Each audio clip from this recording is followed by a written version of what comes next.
fulbe mbi aduna ko mere kono on mo jawdi o wi hakkille mum nani soko famani. Sa yiɗi ɗum andude hettomi haalon ma e ngol kala nde nanɗa galo walla jomon jawdi maayi, yaato lotirka ka ƴeewa lootoɓe ɓe holko ɓe mbaɗata e holno ɓe gollorto.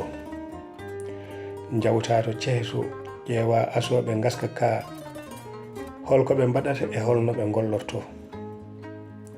Sibo e won saha ma waw andude so tawi e kasanka makko omo ɗisane walla omo borsane jawdi makko, to gaska makko beele omo lemane jawdi ndi o jogino.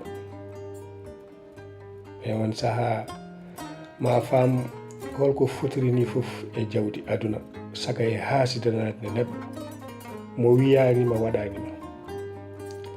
Ullude jawdi ma e sakareji e dabareji baɗane e korte, nadde e cehe pecca jamma, ubbude e duppude, urade e lootade,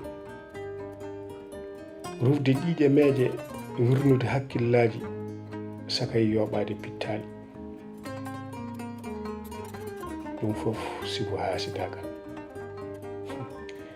Ayi tire tirte wadde yafno ko e aduna ñande nijila maslaha ala.